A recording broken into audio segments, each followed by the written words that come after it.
Na'udzu billahi min syururi anfusina wa min sayyiati a'malina may yahdihillahu fala mudhillalah wa may yudlil fala hadiyalah. Asyhadu an la ilaha illallah wahdahu la syarikalah wa asyhadu anna Muhammadan abduhu wa rasuluh sallallahu alaihi wa ala alihi wa sahbihi wa sallama tasliman katsira amma ba'd. Qala Allah Ta'ala fil Qur'anil Karim, ya ayyuhalladzina amanu taqullaha wa qulu qawlan sadida yuslih lakum a'malakum wa yaghfir lakum dhunubakum wa may yuti'illaha wa rasulahu faqad faza fawzan 'azima.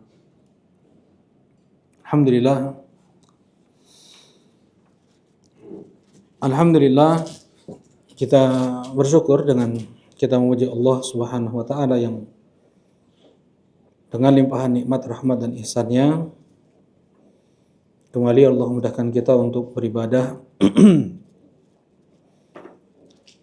bermajlis dalam majlis ilmu setelah kita menunaikan salat maghrib berjamaah.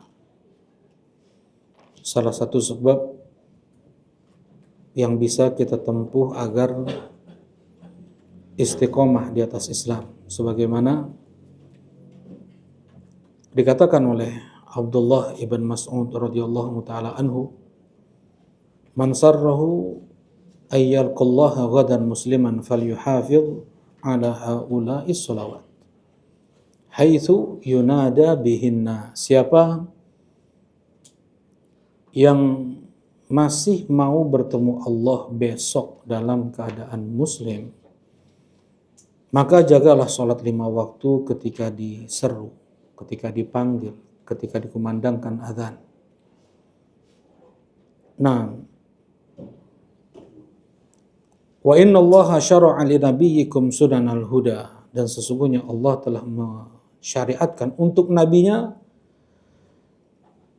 ajaran petunjuk, wa innahunna min sunanil huda, dan sungguh salat 5 waktu adalah jalan petunjuk. Law shallaitum kama yusallil mutakhallif, andaikan kalian salat seperti orang yang tidak salat berjamaah di masjid, fi buyutim, law shallaitum fi buyutikum la taraktum sunnata nabiyyikum, kalian meninggalkan sunnah nabi kalian. Wa man taraka sunnata nabiyhi la dhalaltum. Kita baca secara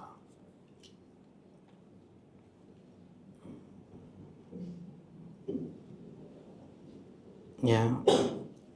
Dalam ini dikeluarkan oleh Al-Imam Muslim rahimahullahu taala di sahihnya, kemudian disebutkan juga oleh Al-Imam An-Nawawi rahimahullahu taala dalam kitab Riyadhus Shalihin di bab fadl salatil jamaah. Nah, kata Abdullah ibn Mas'ud,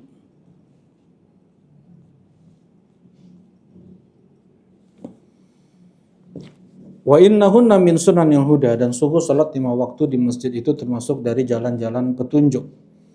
Walau annakum shallaitum fi buyutikum kama yusalli hadzal mutakhallif fi baitihi, andaikan kalian salat di rumah-rumah kalian seperti orang yang enggak salat berjamaah ini, dia salat di rumahnya, la taraktum sunnata nabiyyikum, maka kalian tinggalkan sunnah nabi kalian. Walau taraktum sunnata nabiyyikum la dhalaltum, dan andaikan kalian tinggalkan sunnah nabi kalian, maka kalian sesat. Nah, walaqad ra'aituna wa ma yatakhallafu anha illa munafiqun ma'lumun nifaq, dan kami telah melihat tidaklah dia yang meninggalkan sholat berjamaah di masjid kecuali dia munafik yang sudah jelas kemunafikannya. Itu di zaman Nabi itu, di zaman sahabat. Mereka menghukumi orang munafik itu yang nggak sholat berjamaah di masjid. Ya, maklumun nifak, yang sudah maklum, yang sudah jelas kemunafikannya. Dan kita nggak bisa terapkan ucapan Abdullah ibn Mas'ud ini di negeri kita, di zaman kita, karena banyak yang mengatakan sholat berjamaah di masjid hukumnya fardu kifayah, sunnah muakkadah. Yang sahih adalah fardu ain, yang sahih adalah fardu ain. Tapi entahlah bagaimana andaikan mereka kalau hidup di zaman Nabi Shallallahu Alaihi Wasallam, entah apa yang dihukumi oleh para sahabat dan Nabi kepada mereka yang sholat di rumah. Rasulullah Shallallahu Alaihi Wasallam mau membakar rumah orang yang tidak sholat berjamaah di masjid. Hadisnya muttafaqun alaih, dikeluarkan oleh Bukhari dan Muslim, puncak dari kesahihan satu hadis. Walaqad hamamtu an amura rajulan bisalah, aku telah berkeinginan untuk menyuruh seseorang mengimami sholat berjamaah, fa takhallafu ana. Kemudian aku pergi bersama beberapa orang membawa obor untuk membakar rumah orang-orang yang tidak sholat berjamaah. Kalau seandainya itu fardu kifayah atau sunnah muakkadah, tentunya tidak akan dibakar oleh Nabi Shallallahu Alaihi Wasallam. Seorang yang buta datang kepada Nabi dan berkata, "Laisa liqa'idun ilal masjid." Nggak ada yang menuntunku ke masjid ya Rasulullah, aku buta. Nggak ada anak, nggak ada siapa kawan yang bisa menuntunku ke masjid. Rasulullah Shallallahu Alaihi Wasallam mengatakan, "Asami'tan nida? Apakah kau dengar azan dikumandangkan?" "Iya ya Rasulullah." "Qala fa'ajib." Datangi. Allah kasih kita indera, Allah kasih kita kesehatan. Nah, orang buta yang tidak ada penuntun ke masjid saja tidak dikasih uzur oleh Nabi Shallallahu Alaihi Wasallam untuk sholat di rumah. Kemudian di dalam Islam ada syariat sholatul khauf. Apa itu sholatul khauf? Sholat di saat ada suasana perang, ya, ada kekhawatiran, ada suasana genting. Ini bukan di tengah peperangan, ya. Ketika mereka sebelum perang, di waktu sholat subuh, maghrib, isya, ya, musuh di hadapan kiblat terkadang, di belakang kiblat terkadang, bisa saja musuh menyergap mereka ketika sedang sholat. Tetap Rasulullah mewajibkan para sahabat pada saat itu untuk sholat berjamaah. Ya, kita tenang, nggak ada perang, aman, negeri tentram, kemudian mencari-cari 1000 uzur untuk tidak sholat berjamaah di masjid. Allah Subhanahu wa taala berfirman, "Wa aqimus salata wa atuz zakata warka'u ma'ar raki'in." Tegakkanlah oleh kalian salat, tunaikan zakat, dan rukuklah bersama orang-orang yang ruku. Ya, kalau enggak wajib salat berjamaah, untuk apa Allah tambahkan warka'u ma'ar raki'in? Rukuklah kalian bersama orang-orang yang ruku. Kalau enggak wajib, untuk apa Allah tambahkan kalimat tersebut? Cukup wa aqimus shalah wa atuz zakat. Tegakkan salat, tunaikan zakat. Apa maksud Allah warka'u ma'ar raki'in? Untuk menyampaikan wajibnya salat berjamaah di masjid. Alhamdulillah, ya, mudah-mudahan Allah terima amal ibadah kita dan mudah-mudahan menjadi sebab dipermudahnya setiap langkah kaki kita menuju surga Allah Subhanahu wa taala. Allahumma amin ya rabbal. Kita lanjutkan kajian kitab At-Tauhid yang disusun oleh Asy-Syaikh Muhammad ibn Abdul Wahhab An-Najdi rahimahullahu taala. Bab yang ke-6, ya. Bab yang ke-6. Ada 5 dan 6, memang ada 5 dan 6, ya. 5. Ada yang jadi yang pertama itu ada yang membuat bab, ada yang tidak gitu. Kitabut Tauhid kan kayak gitu, ya. Kemudian dalil. Nah, ada yang menyebut itu bab yang pertama, ada yang tidak disebutkan bab. Nah, jadi ada khilaf. Penomoran itu bukan dari beliau. Seperti misalnya di Sahih Bukhari, Sahih Muslim, kitab-kitab hadis, itu bukan Imam Bukhari yang membuat nomornya, ya. kutubus sita dari Sahih Bukhari, Sahih Muslim, Abu Dawud, At-Tirmidzi, An-Nasa'i, Ibn Majah, bukan Al-Imam Al-Bukhari, bukan mereka para ulama-ulama tersebut yang membuat nomor dalam hadis-hadis di Sahih atau di sunan mereka. Yang membuat nomornya adalah Asy-Syaikh Muhammad Fuad Abdul Baqi, salah seorang ulama Mesir. Dan untuk kita sekarang sangat bermanfaat sekali penomoran tersebut. Kalau mereka dulu mereka hafal semuanya kita, maka nggak perlu ada nomor-nomor. Ya, mereka nggak juga mereka membuat nomor untuk ayat Al-Quran, enggak, karena mereka sudah hafal, ya, mereka hafal. Baik. Nah, barakallahu fikum, kita masuk bab tafsir at-tauhid wa syahadati an la ilaha illallah. Bab tafsir at-tauhid. Ya, tafsir ini ya bahasa Arabnya ya. Nah, ini tertutup. Ketika kita membukanya namanya mentafsirnya, menyingkapnya. Nah, ini secara bahasanya tafsir itu artinya, yaitu menyingkap sesuatu yang tertutup, ya, secara bahasa. Nah, tafsir tauhid artinya menyingkap makna at-tauhid, makna syahadat la ilaha illallah. Jelas ini ya, ada tafsir Quran berarti menyingkap makna-makna yang terkandung di dalam Al-Quran, itu maknanya. Baik, barakallahu fikum. Al-Kashf wal Idah. Baik. Dan sebelum kita masuk pada dalil yang disebutkan oleh Syekh Muhammad bin Abdul Wahhab, kembali ya, sampaikan atau kita murajaah lagi. Awal dari kitab tauhid telah disampaikan tentang makna tauhid, ya, makna tauhid. Karena ini yang dimaksud. Ini yang dimaksud. Ya. Apa sih tauhid itu? Apa sih makna la ilaha illallah itu? Nah,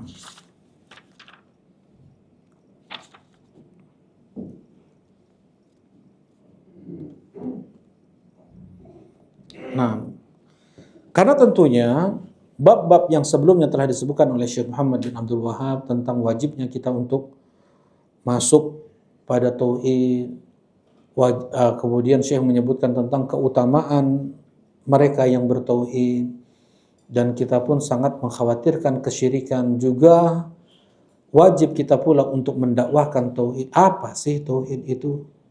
Ya, jangan salah pengertian, karena banyak orang yang memahami tauhid itu salah.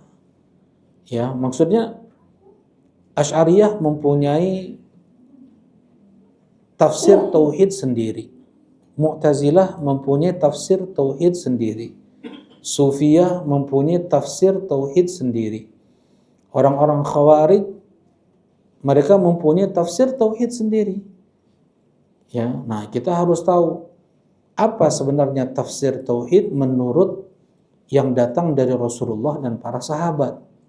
Ya, nah, at-tauhid sebagaimana telah disampaikan sebelumnya, yaitu menjadikan sesuatu itu satu. Tauhid, ja'ala syai'a wahidan. Menjadikan sesuatu itu satu. Ini secara umum ya. Secara bahasa seperti itu. Nah, kemudian tauhidullah berarti menunggalkan Allah, mengesakan Allah, menjadikan Allah satu-satunya. Kan begitu artinya. Tauhidullah, menunggalkan Allah, mengesakan Allah. Berarti apa? Menjadikan Allah satu-satunya. Dalam hal apa? Kan begitu. Dalam hal apa? Dalam yang pertama, Allah satu-satunya yang mencipta. Allah satu-satunya yang mengatur alam semesta. Allah satu-satunya yang memiliki dan menguasai alam semesta ini. Allah yang beri rizki, Allah yang menghidupkan, Allah yang mematikan, Allah yang menggerakkan matahari dan bulan, ya, semuanya. Pengaturan alam semesta ini Allah yang mengaturnya. Ini tauhid apa namanya? Diistilahkan dengan tauhidur rububiyah.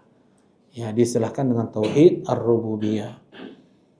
Kemudian karena Allah Subhanahu wa taala satu-satunya yang mencipta alam semesta, yang mengatur alam semesta ini, satu-satunya Allah yang memberi rizki untuk alam semesta, maka Allah pula lah satu-satunya yang diibadahi, yang disembah.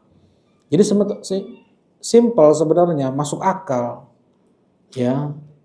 Kenapa kok Allah satu-satunya yang disembah? Jawabannya apa, Kang Haris? Kenapa Allah satu-satunya yang kita ibadahi? Jawabannya apa?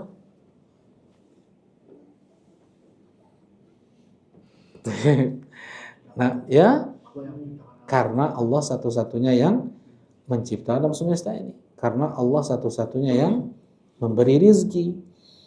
Itu banyak sekali di dalam Al-Quran. Allah menghujat mereka orang-orang musyrik Quraisy, orang-orang kafir Quraisy, ketika mereka meyakini Allah satu-satunya pencipta. Allah hujat, kenapa enggak Allah jadikan satu-satunya yang kalian sembah? Ya, kalau ya kalian yakini Allah satu-satunya yang beri rizki, kenapa masih juga beribadah kepada selain Allah? Banyak sekali dalam Al-Quran Allah hujat mereka. Qul may yarzuqukum minas sama'i wal ard wa may yukhrij. Qul may yarzuqukum minas sama'i wal ard. Ya. Amma yamliku sam'a wal absar wa may yukhrijul hayya minal mayyit wa may yukhrijul mayyita minal hayy wa may yudabbirul amr fasayaquluna Allah. Katakanlah kepada mereka ya Muhammad, siapa yang memberi kalian rizki dari langit dan dari bumi?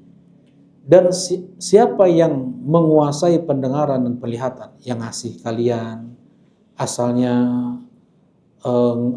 kurang pendengarannya, kemudian berkembang alat dengar pada tubuh manusia berhenti di umur 1,5 tahun atau 2 tahun, nggak berkembang lagi sekarang, sampai kemudian nanti mau menciut nih, ya nggak lagi dengar. Amma yamliku sam'a wal absar. Siapa yang memberi kalian pendengaran dan penglihatan? Wa may yukhrijul hayya minal mayyit, dan siapa yang menghidupkan dari kematian? Kita asalnya benda mati, jadi benda hidup. Wa may yukhrijul mayyita minal hayy, dan siapa yang mematikan dari kehidupan? Wa may yudabbirul amr, dan siapa yang mengatur seluruh alam semesta ini? Fasayaqulunallah. Mereka orang-orang kafir Quraisy mengatakan Allah semua itu, yang memberi rizki, Allah yang memberikan penglihatan pendengaran, Allah yang menghidupkan, Allah yang mematikan, Allah yang mengatur seluruh alam semesta ini. Qul afala tattaqun, kalau seandainya demikian, kenapa enggak hanya Allah yang kalian sembah? Kenapa kalian tidak takut hanya kepada Allah, tidak bertakwa hanya kepada Allah? Taib.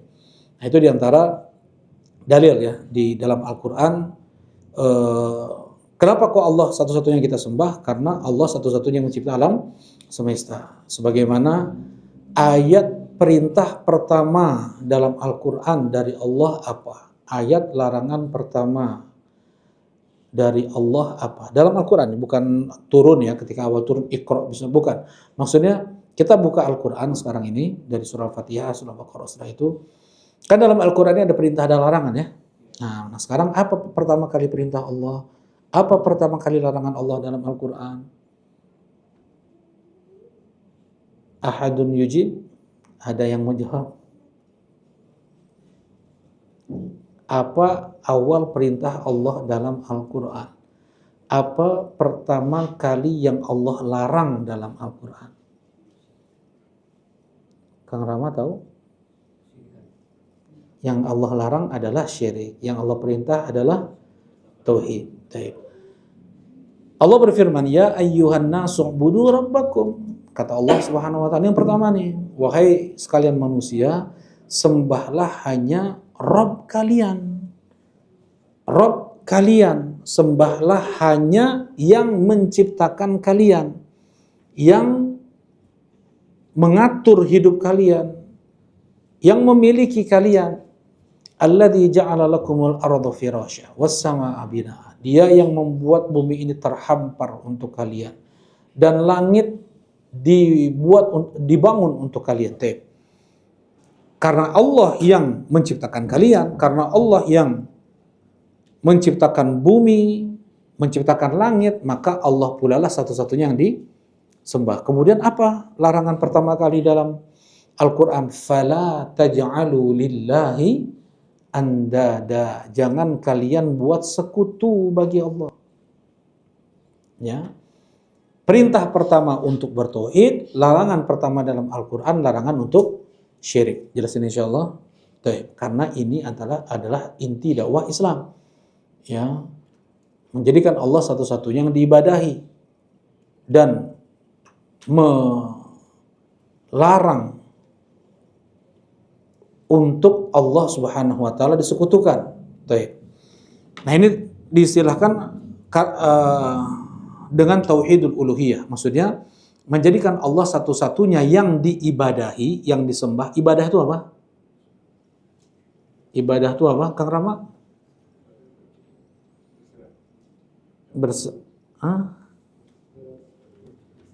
Berserah diri. Itu Islam. Ibadah adalah semua yang Allah cintai, semua yang Allah ridhoi, baik itu ucapan atau perbuatan yang nampak atau yang tidak. Sujud, Allah cintai enggak? Ruku, Allah cintai enggak? Allah ridhoi, pasti. Dari mana kita tahu? Allah perintahkan kita untuk ruku, untuk sujud. Apa yang Allah perintahkan, semuanya. Di dalam Al-Quran dan Sunnah berarti Allah cintai dan Allah cintai kan, Allah ridhoi kan. Dengan itu ucapan perbuatan tersebut adalah ibadah. Jelas ini? Nah, semua yang Allah cintai, semua yang Allah ridhoi, baik itu ucapan atau perbuatan, Allah memerintahkan kita untuk bertasbih. Allah memerintahkan kita untuk bertahmid. Allah memerintahkan kita untuk beristighfar. Ya. Berarti itu semua adalah ibadah. Jelas ini? Allah menyuruh kita untuk salat, untuk zakat, untuk haji, untuk puasa. Berarti itu semua adalah ibadah. Ditujukan ibadah tadi itu untuk selain Allah, maka itu syirik. Rukuk untuk selain Allah, sujud untuk selain Allah, puasa untuk selain Allah, berkurban untuk selain Allah, tawaf di selain Ka'bah, misalnya di kuburan, di pohon, ya, ditujukan untuk selain Allah, itu syirik. Ya, sebagaimana perintah Allah Subhanahu Wa Taala memerintahkan untuk wal yattawafu bil baitil atiq di surat Al-Hajj. Allah berfirman, dan hendaknya kalian tawaf di sekitar Ka'bah. Menyembah Allah dengan tawaf di sekitar Ka'bah, bukan kita menyembah Ka'bah. Allah mengatakan falyabudu rabb hadzal bait. Ya enggak? Sembahlah oleh kalian Robnya Ka'bah ini, bukan sembahlah oleh kalian Ka'bah. Falyabudu rabb hadzal bait. Sembahlah oleh kalian Robnya rumah ini, Robnya Ka'bah ini, yaitu Allah Subhanahu wa taala. Allah menginginkan kita untuk beribadah dengan cara seperti itu. Ya udah, sami'na wa ta'na. Baik.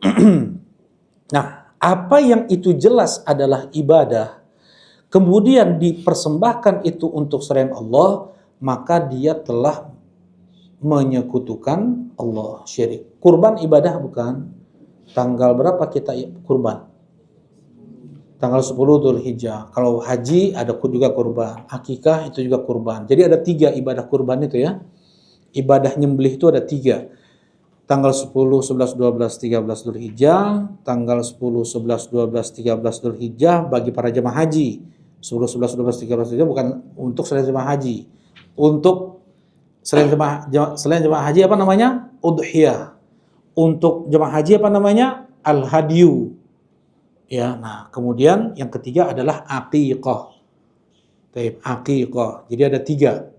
Kita berkurban, beribadah dengan mencurahkan darah untuk Allah. Ya, baik. Qul inna sholati wa nusuki wa mahyaya wa mamati lillahi rabbil alamin. Katakanlah sesungguhnya sholatku, sesembelihanku, hidupku dan matiku hanya untuk Allah. Nah, ketika seseorang berkurban untuk selain Allah, laut, hutan, jin, Nyeroro Kidul, untuk jin penunggu daerah misalnya. Maka yang seperti itu dia sudah beribadah kepada selain Allah. Walaupun dia nggak ada tujuan saya ibadah, nggak ada. Saya ini cuma adat aja, budaya aja. Ya adat, budaya, ritual seperti itu dalam Islam namanya adalah apa? Ibadah. Masa saya cuma minta ke wali yang sudah mati dibilang ibadah? Ya, saya cuma minta seperti itu kepada yang sudah mati, permintaan seperti itu namanya doa dalam Islam. Doa itu adalah ibadah, berarti sudah beribadah kepada selain Allah. Nah, sebagian orang nggak paham tentang makna ibadah tuh nggak paham bagi mereka. Mereka hanya bilang ini kan cuman ya kayak muamalah biasa aja. Kayak misalnya saya minta ke teman beliin bakso dong. Nah, sama aja saya bilang ke wali yang sudah mati juga, tolong berikan saya rizki dong, berikan saya kesembuhan dong. Maka masa yang seperti itu dibilang ibadah, syirik? Nah, jadi kita bilang permintaan seperti itu, ya permintaan seperti itu di dalam Islam namanya berdoa. Ya, berdoa adalah ibadah. Hadis Nabi, ad-du'a huwal ibadah. Doa itu adalah ibadah. Terlebih yang dia minta adalah sesuatu yang tidak bisa dilakukan kecuali hanya oleh Allah. Siapa yang bisa memberikan kesembuhan? Allah kan? Hanya Allah kan? Siapa yang bisa memberikan rezeki? Hanya Allah kan?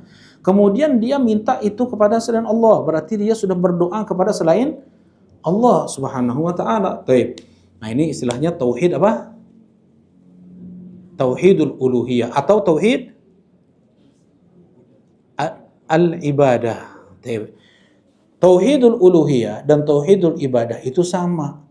Kalau tauhidul ibadah itu dilihat dari sisi makhluk. Kalau tauhidul uluhiyah dilihat dari sisi Allahnya, uluhiyah. Allah menunggalkan Allah dalam ketuhanan. Itu namanya tauhidul uluhiyah. Artinya kayak gitu. Tauhidul ibadah menjadikan Allah satu-satu yang diibadahi. Nah, gitu. Jadi sama nih. Kalau yang dituhankan, kalau Tuhan berarti ada Tuhan, berarti kalau kita menuhankan sesuatu berarti ada sesembahan yang kita lakukan untuk Tuhan kita nih. Apa itu? Nah, misalnya seperti doa, sholat, nah seperti itu. Ini tauhidul uluhiyah, tauhidul ibadah itu sama. Ini yang kedua. Kemudian yang ketiga adalah apa kami kira? Yang ketiga tauhid, yang ketiga apa? Tauhidul asma wa sifat. Apa itu tauhidul asma wa sifat, Bang Felis?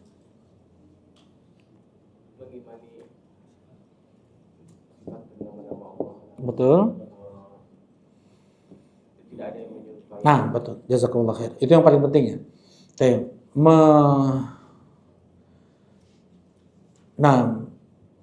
Menetapkan nama-nama dan sifat-sifat yang Allah dan Rasulnya tetapkan.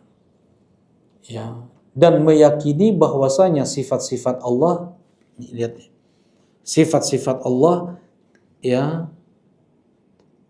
tidak ada yang serupa dengannya, tidak ada yang semisal dengannya.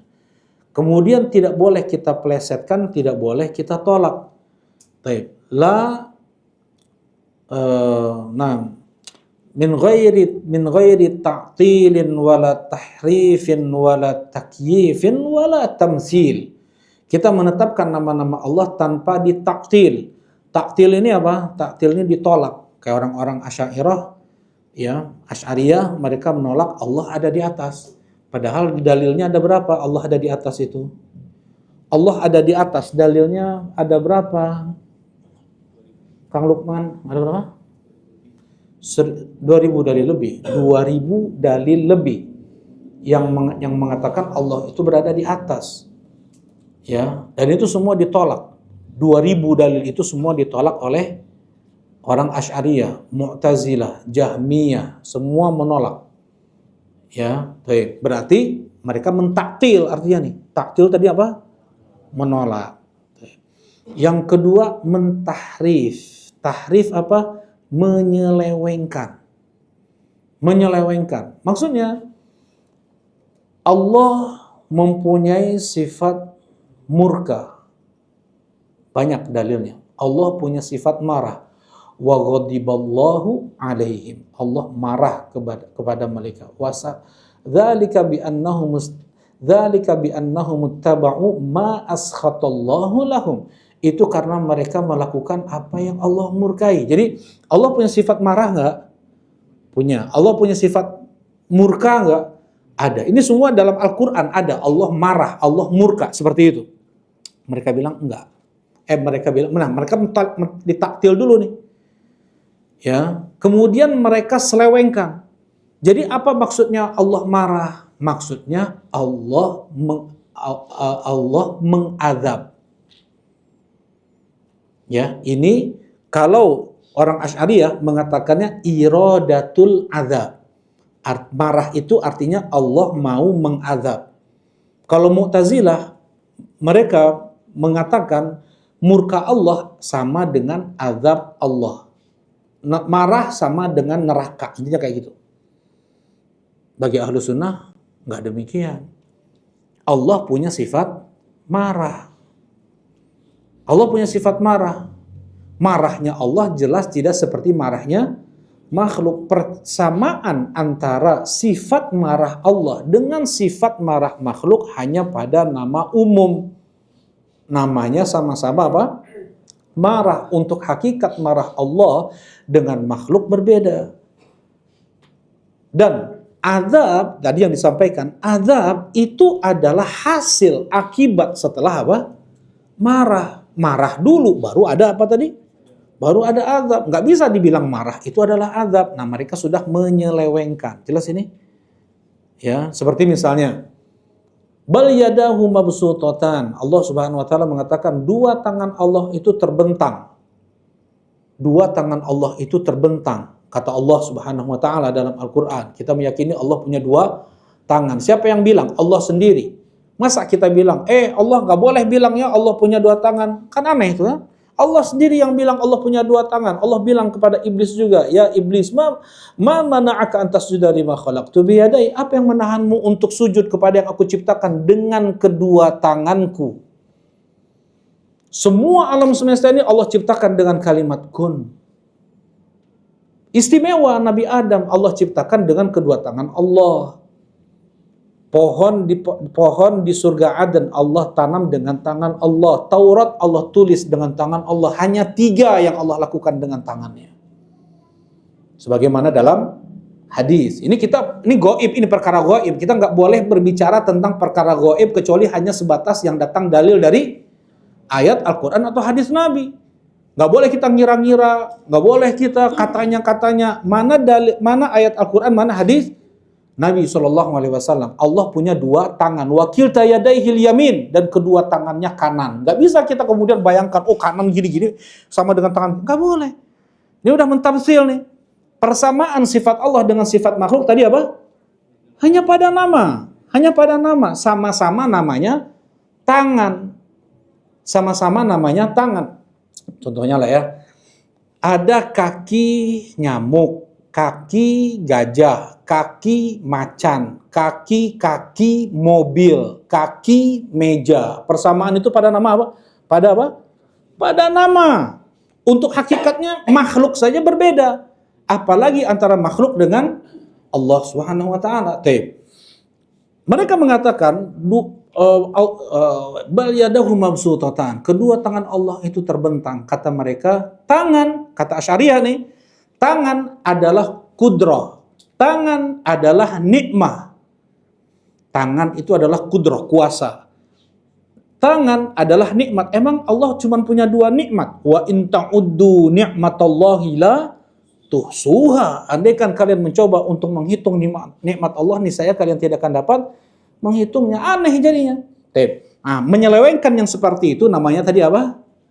Tahrif. Dan yang pertama tidak boleh kita apa tadi?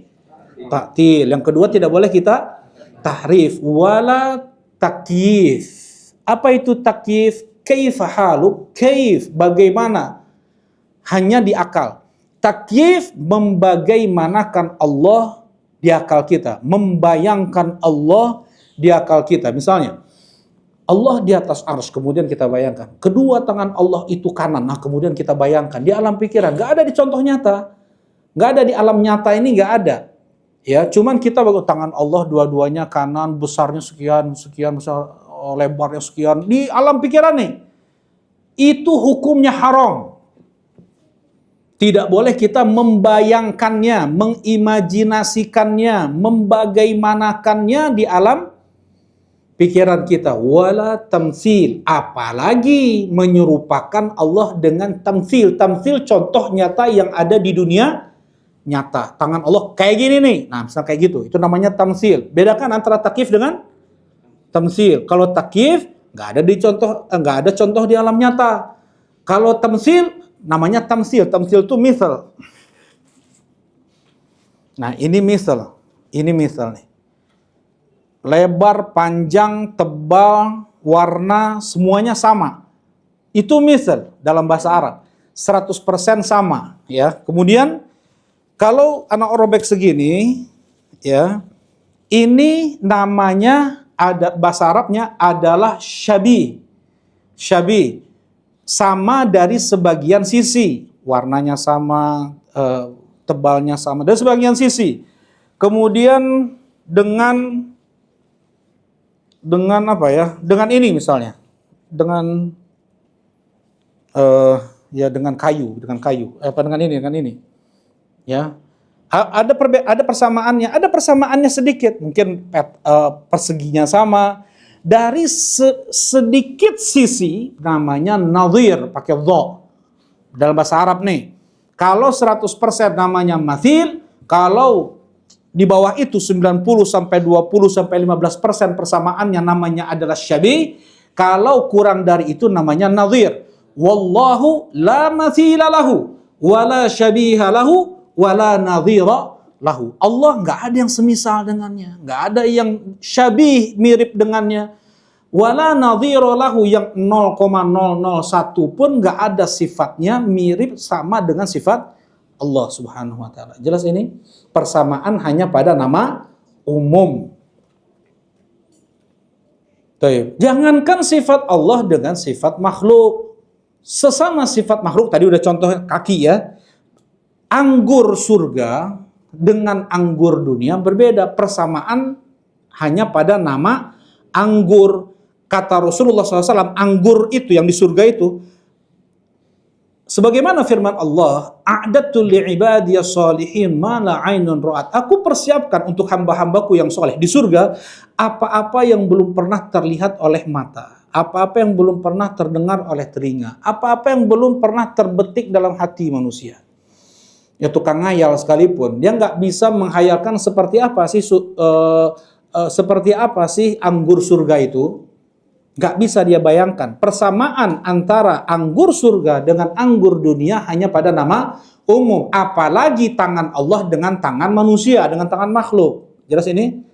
Ya. Kemudian kita menetapkan Allah punya sifat-sifat tersebut karena Allah dan Rasulnya, karena Allah sendiri yang menetapkan untuk dirinya, dan manusia yang paling tahu tentang Allah adalah Nabi Muhammad yang dipercayai oleh Allah alaihissalatu wassalam. Beliau yang menetapkannya untuk Allah pun hanya berdasarkan wahyu yang Rasulullah belum pernah melihat Allah Subhanahu wa taala. Jelas ya? Taib, ini namanya tauhidul asma was sifat. Taib, ini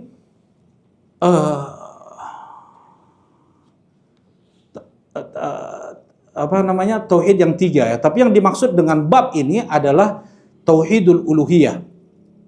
Adalah tauhid al-uluhiyah. Jadi menjadikan Allah satu-satunya yang diibadahi, menjadikan Allah satu-satunya yang disembah.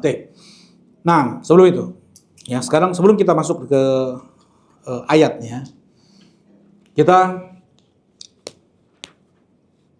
bahas dulu sebagian tauhid yang diyakini oleh sebagian kelompok, ya. Ada yang mengatakan bahwasanya Asy'ariyah mengatakan bahwasanya la ilaha illallah itu artinya la qadir lil ikhtira' illallah. Tidak ada yang mampu untuk mencipta kecuali hanya Allah.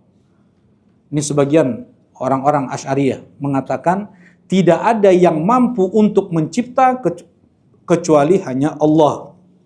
Itulah makna la ilaha illallah. Benar nggak itu Haki? Kenapa nggak benar? Karena Allah tidak terbatas hanya mencipta. Karena Allah, nah enggak, kita kembalikan dulu ke permasalahannya. Permasalahannya apa? Apa makna la ilaha illallah? Itu permasalahannya, ya. Sekarang kita mau tahu tafsir la ilaha illallah. Apa arti tafsir la ilaha illallah itu? Jelasnya, bagi ahlu sunnah, la ilaha illallah adalah la ma'bud bihaqqin illallah. Udah ada belajar nah, udah ya.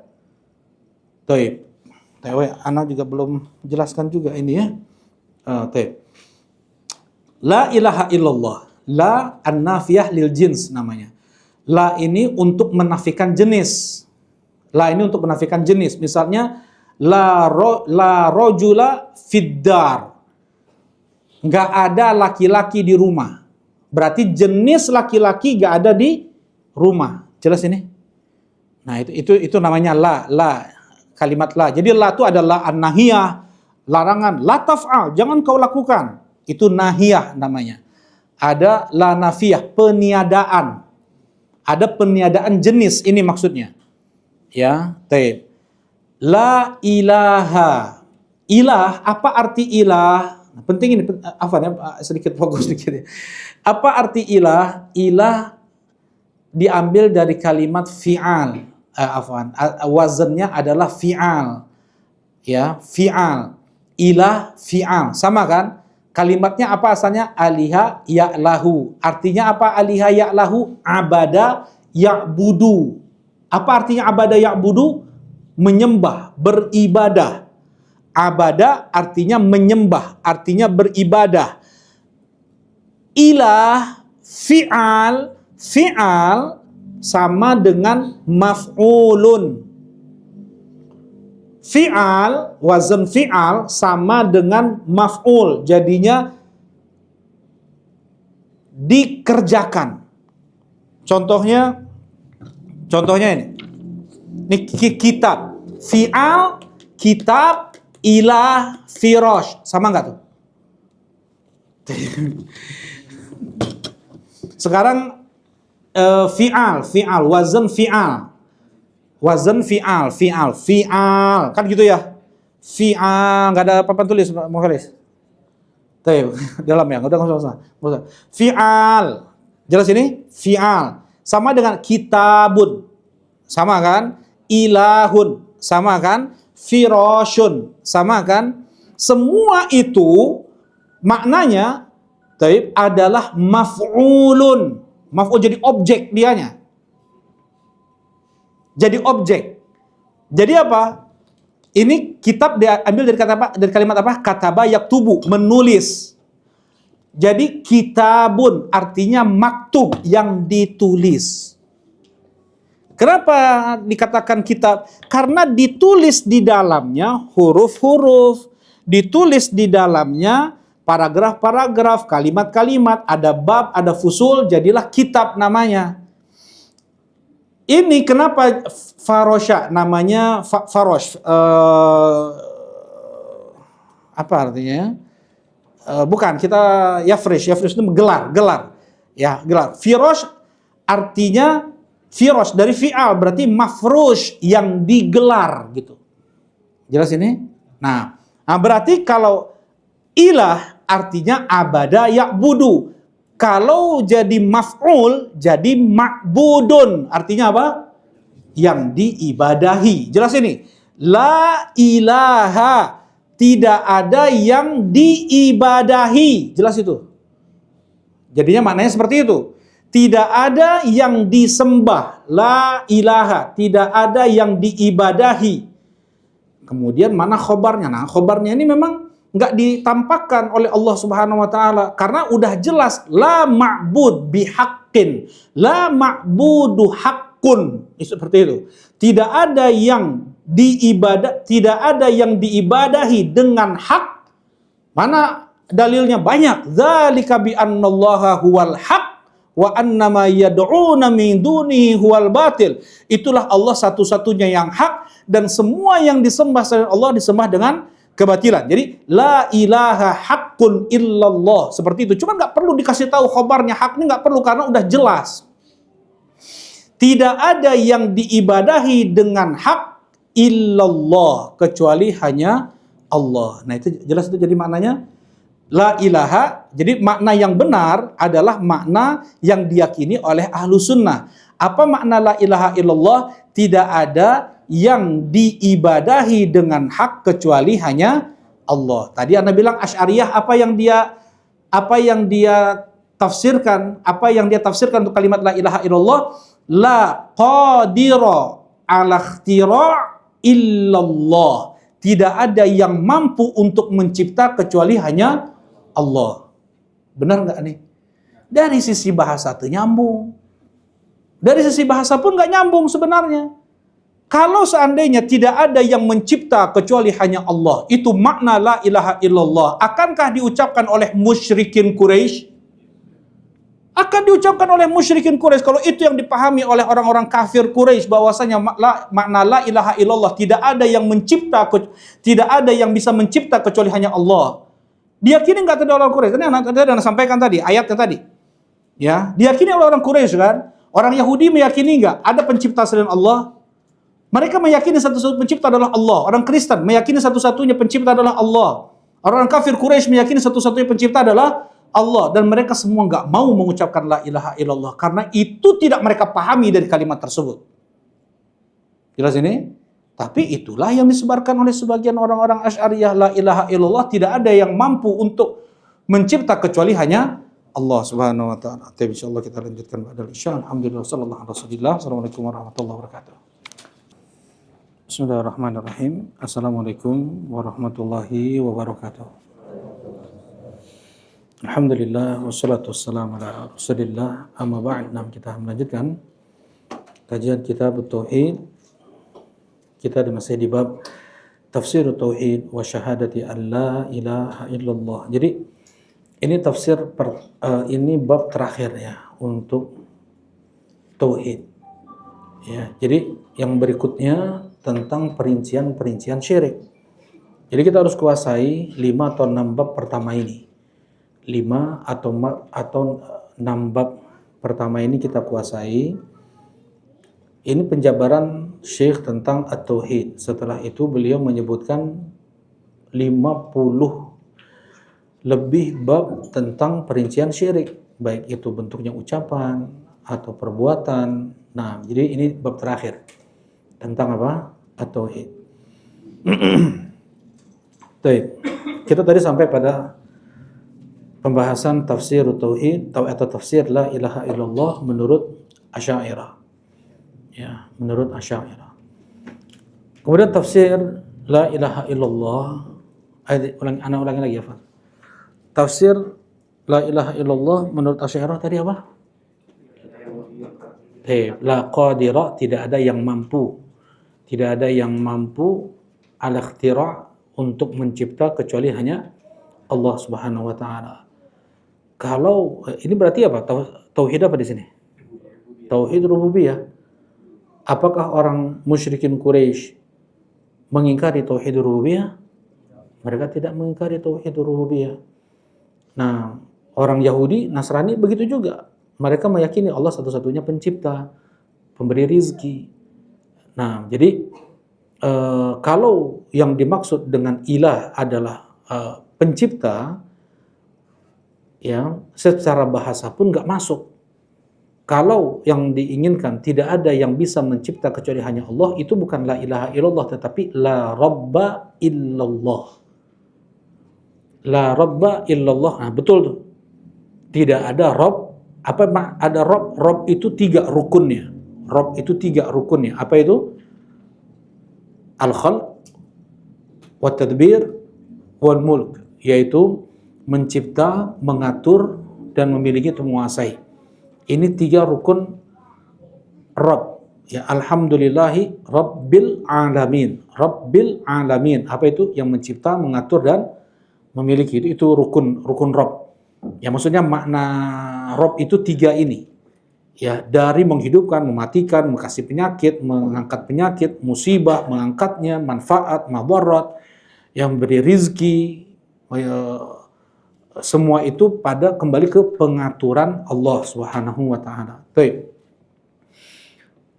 Dan itu pula lah uh, itu tidak dipahami kalimat la ilaha illallah, maknanya tidak ada yang mampu untuk mencipta kecuali hanya Allah. Itu tidak dipahami oleh orang-orang musyrikin Quraisy.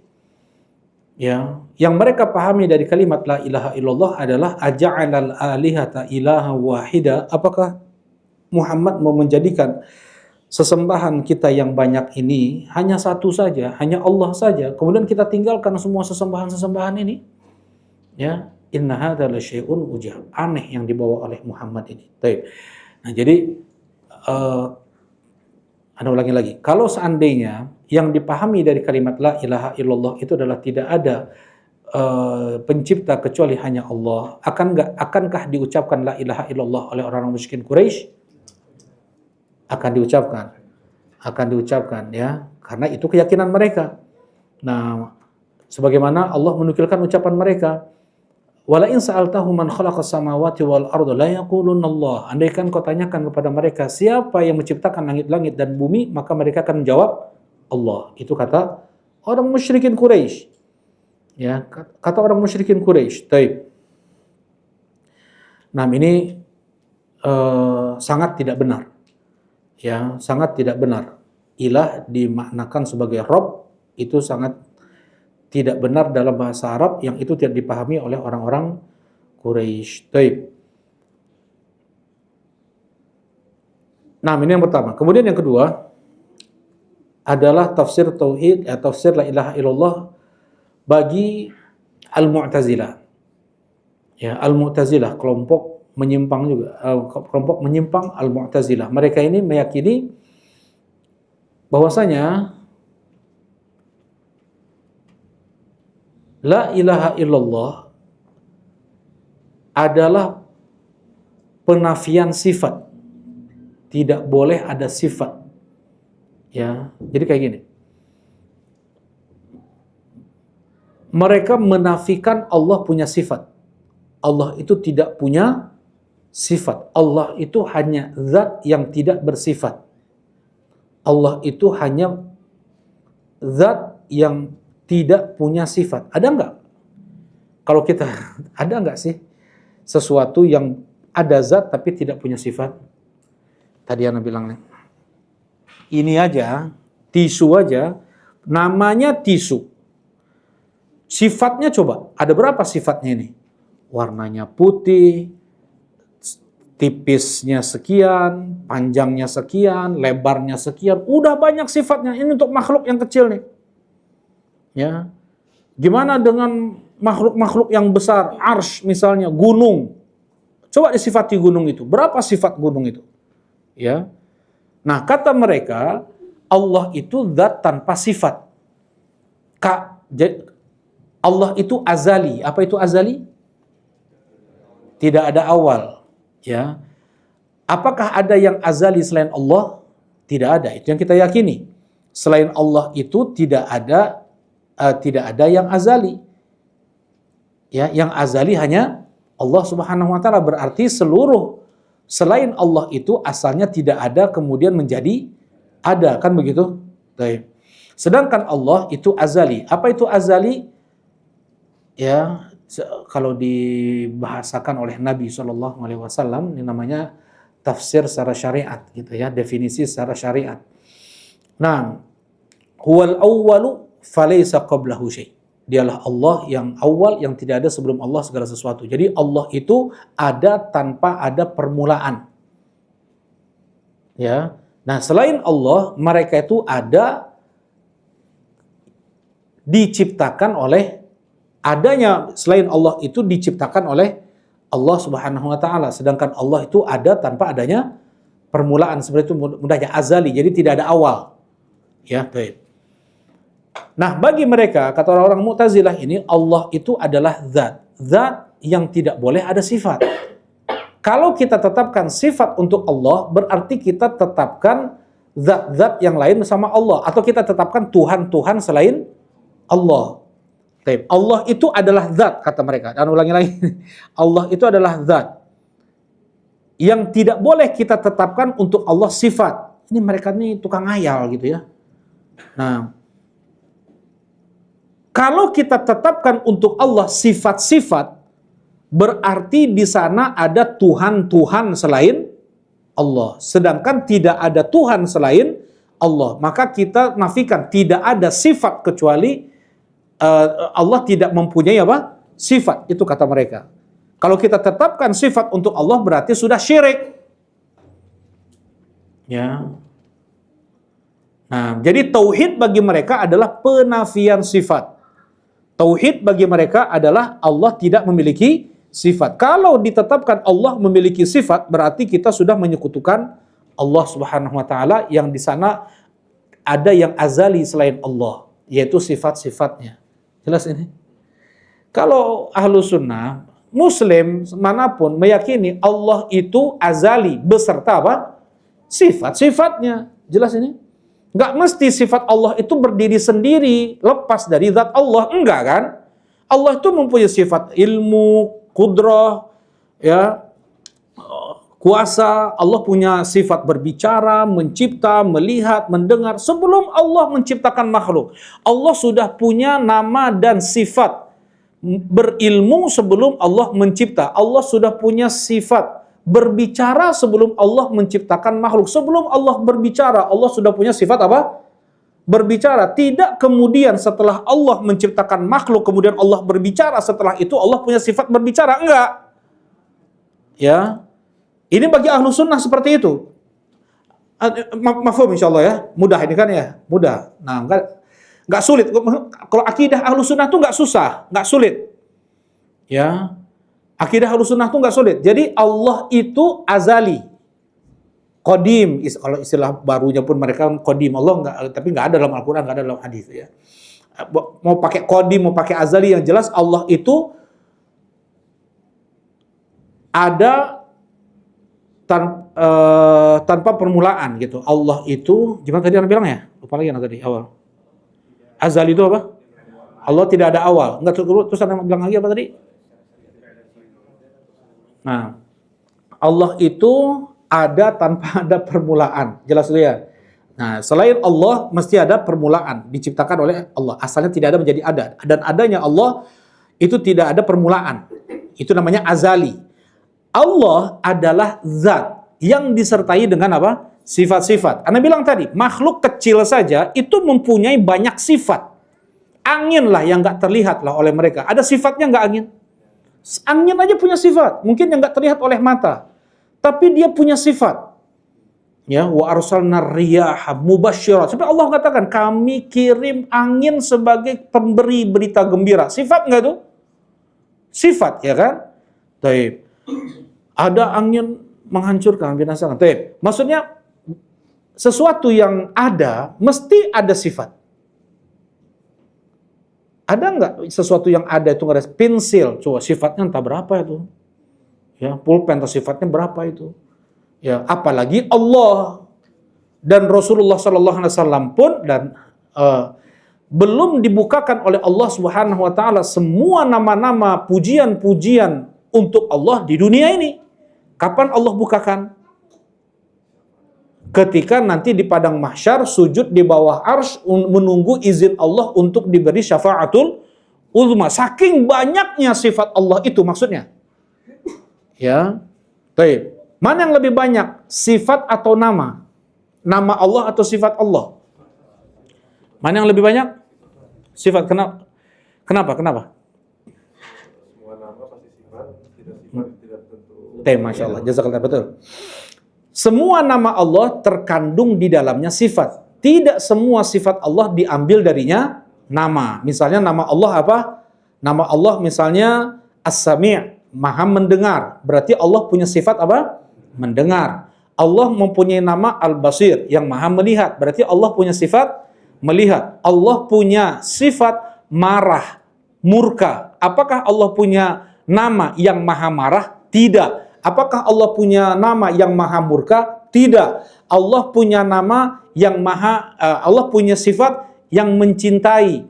Allah mencintai, Allah ridho. Apakah Allah punya sifat yang maha ridho, yang maha cinta? Enggak kan? Jelas ini insya Allah. Jadi sifat Allah lebih banyak daripada nama Allah. Sifat Allah lebih banyak dari nama Allah. Mereka yang menetapkan 99 nama, paling tidak mereka menetapkan berapa sifat? 99 sifat. Jelas ini ya? Nah, nah ini penyimpangan Mu'tazilah. Mereka mengatakan Allah itu adalah zat. Kalau Allah ada sifat, kalau di sana ada sifat Allah, berarti kita tetapkan Tuhan-Tuhan lain selain Allah, dan itu adalah syirik. Berarti la ilaha illallah, kita harus menafikan sifat untuk Allah, baru seseorang itu bertauhid. Kalau dia menafikan sifat untuk Allah, ini penyimpangan, ini sesat. Ya, baik. Yang berikutnya, masih ada satu, masih ada waktu ya. Kemudian Khawarij, mereka orang Khawarij ini siapa? Kelompok Khawarij, kelompok sesat Khawarij. Kelompok yang suka mengkafir-kafirkan pemerintah, ya. Ini alhamdulillah ya. Alhamdulillah sekarang ini mereka sedikit dan banyak pencerahan. Alhamdulillah banyak yang tobat di kalangan mereka. Berbeda dengan di tahun 80, 90, 2000, itu dahsyat, syubhatnya kuat. Ya, alhamdulillah. Jadi syubhat-syubhat mereka itu sudah banyak dihancurkan oleh para ulama-ulama, ya, ulama-ulama sunnah. Nah, di antaranya kayak ini. Nah, mereka punya syubhat seperti ini. La ilaha illallah. Apa sih makna mereka la ilaha illallah? La hakima illallah. Tidak ada hakim kecuali hanya Allah. Ya. Betul nggak tidak ada hakim kecuali hanya Allah? Sekarang Anda nggak bilang la ilaha illallah tidak ada hakim kecuali Allah, nggak. Anda nanyanya benar nggak tidak ada hakim kecuali hanya Allah? Tidak ada hakim, tidak ada yang menetapkan hukum kecuali hanya Allah. Benar nggak itu? Benar tuh. Yang berhak untuk membuat hukum siapa? Inil hukmu ila lillah. Hukum itu hanya milik Allah. Hukum itu hanya milik Allah. Berarti tidak ada hakim kecuali hanya Allah. Itu masuk dalam tauhid apa kita? Rububiyah. Dan apa? Nah, sebenarnya rububiyah. Dilihat dari sisi Allahnya, dari sisi Rabb yang membuat hukum, betul. Allah mempunyai sifat apa? Tadi Allah mempunyai Allah membuat hukum, ya. Allah membuat hukum. Itu masuk dalam Allah mengatur alam semesta ini. Tapi untuk kita yang menjalankan hukum Allah, itu tauhid apa? Tauhid uluhiyah, tauhid ibadah. Kita menjalankan hukum Allah kayak gini, kita jalankan hukum Allah, berarti itu tauhid uluhiyah. Allah membuat hukum, itu tauhid apa? Rububiyah dan asma wa sifat. Ini masuk ya. Nah, mereka mengatakan la ilaha illallah adalah tidak ada hakim kecuali hanya Allah. Jadi tauhidul hukmiyah. Tidak ada hukum kecuali hanya hukum Allah. Maka kalau tidak diterapkan hukum Allah pada satu negeri, maka belum ada Muslim. Selama negeri tidak berhukum dengan hukum Allah, maka negeri tersebut tentunya negeri kufur, dan orang-orang penduduk negeri tersebut belumlah berislam. Kapan ada Muslim? Apabila sudah tegak hukum Allah. Mengerikan nggak ini? Siapa yang mengatakan ini? Sayyid Qutb. Sayyid Qutb yang dielu-elukan oleh orang-orang. Partai-partai Islam itu semuanya. Ya. Nah, dia takfir, dia mengkafirkan. Enggak ada sekarang ini daulah muslimah, enggak ada sekarang ini negeri Islam. Bahkan belum ada Muslim. Mengerikan enggak ini? Berarti dia mengkafirkan apa? mengkafirkan pemimpin-pemimpin Islam, mengkafirkan juga kaum muslimin. Jelas ini? Baik. Jadi selama 13 tahun Rasulullah dakwah di Makkah teh kafir Rasulullah teh. Rasulullah udah menerapkan hukum Islam belum di Makkah? Enggak ada. Mereka para nabi terdahulu, sekarang siapa sih nabi yang menjadi pemimpin kepala negara? Hanya bisa dihitung dengan jari. Hanya Nabi Muhammad, Nabi Daud, Nabi Sulaiman. Selebihnya Nabi Musa lari. Nabi Isa mau dibunuh. Nabi Soleh, Nabi Hud, semuanya. Nggak ada mereka yang menjadi pemimpin negara, nggak ada. Berarti apa? Kafir dong bagi mereka. Kalau belum ada negara Islam berarti negara kafir. Nah, ini berbahaya ya. Ini berbahaya dan ini ditanamkan ke dulu tuh anak-anak SMA, kemudian anak-anak mahasiswa ya, banyak dicekokin yang seperti ini sehingga mereka mempunyai syubhat luar biasa. Dah, maksudnya bom bunuh diri, dia menawarkan diri mau jadi pengantin nggak, ini yang depresi ditawarin kayak gitu biar jadi pengantin. Maksudnya bom bunuh diri, pengantin ya. Bukan kawin, bukan. Maksudnya nikah sama bidadari gitu maksudnya. Nah, jadi jelas kesesatannya ya. La ilaha illallah bukan itu maknanya. Dan selama Nabi Musa berdakwah dan belum tegak daulah Islamiyah di zaman Nabi Musa, di zaman Nabi Isa, apakah dengan itu mereka bukan muslim? Gawat kan berarti? Mengkafirkan para nabi dong. Ya, mengkafirkan para nabi. Dan Nabi Muhammad sendiri pun barulah ada daulah Islamiyah itu setelah Rasulullah di Madinah, ya, 10 tahun. Dan dalam Islam, kapan satu negeri dikatakan negeri Islam? Kapan satu negeri dikatakan negeri kafir? Satu negeri dikatakan negeri Islam apabila syiar-syiar Islam ada nampak menyebar di negeri tersebut. Apa itu? Adzan.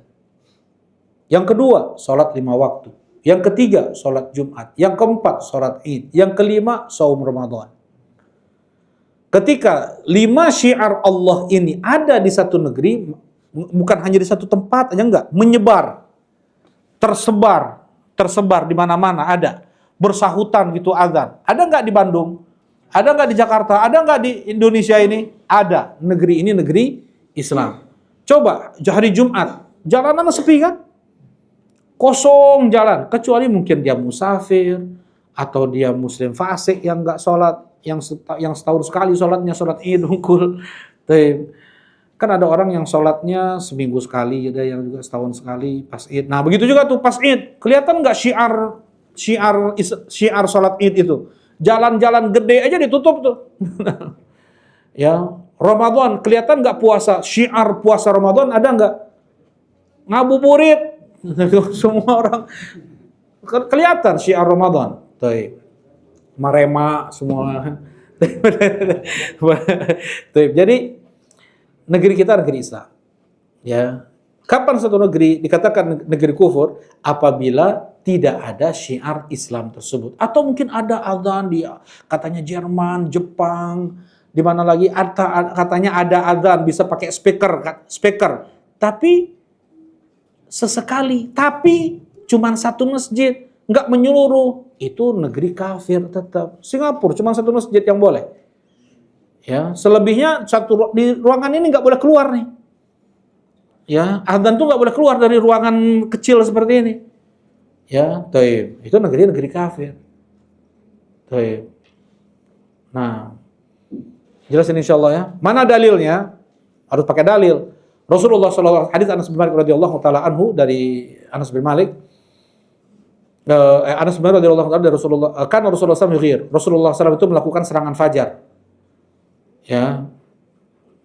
Rasulullah SAW mendengar azan dulu di kampung itu. Kalau ada azan, Rasulullah kembali pulang ke Madinah. Negeri itu negeri Islam. Enggak, Rasulullah selidiki, diterapkan enggak 100% hukum Islam. Yang sengaja membunuh, dibunuh lagi, ada kisos, yang mencuri potong tangannya. Enggak ada, Rasulullah periksa itu. Ada azan, pulang Rasulullah SAW. Enggak ada azan, Rasulullah serang, walaupun ada orang Islam di dalamnya. Jelas ini? Itu hadis jelas dari Sahih Muslim. Nah, jadi ini tafsir salah dari orang-orang Khawarij, menyesatkan. Ya, tidak ada yang menetapkan hukum kecuali hanya Allah. Berarti yang membuat hukum selain hukum Allah itu kafir. Negeri di mana tidak berhukum dengan hukum Allah itu negeri kafir. Itu kata mereka tuh, seperti itu tuh. Dan mereka tadi luput gimana nih nabi-nabi terdahulu. Kemudian Nabi Muhammad sendiri gimana? Ya, Nabi Muhammad sendiri 13 tahun beliau di Mekah di bawah pemerintahan kafir. Ya enggak, orang-orang Quraisy tuh, musyrik Quraisy, 360 berhala. Rasulullah sholat di Ka'bah, ini kanan kiri ini berhala ini. Berhala ada berapa? 360 berhala. Rasulullah enggak berani Noel. Enggak berani menghancurkan. Rasulullah hancurkan 360 berhala tersebut kapan? Ketika Rasulullah SAW menguasai Makkah, ketika Fatu Makkah. Rasulullah tidak wakilkan itu kepada orang lain, para sahabat. Dengan tangan beliau sendiri beliau hancurkan.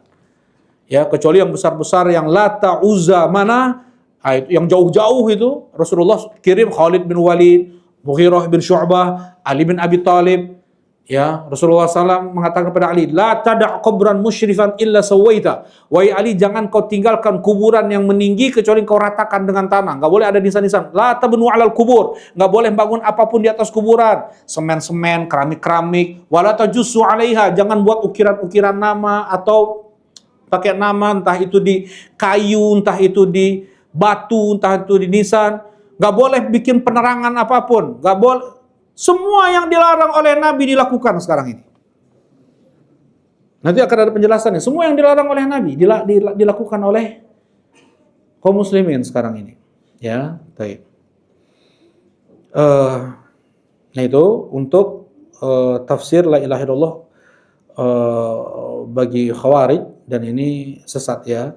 Kalau tidak ada yang menerapkan hukum kecuali hanya Allah, itu kembali ke tauhid rububiyah dan asma wa sifat. Ya. Nah, sedangkan la ilaha illallah tadi yang sahih berarti apa?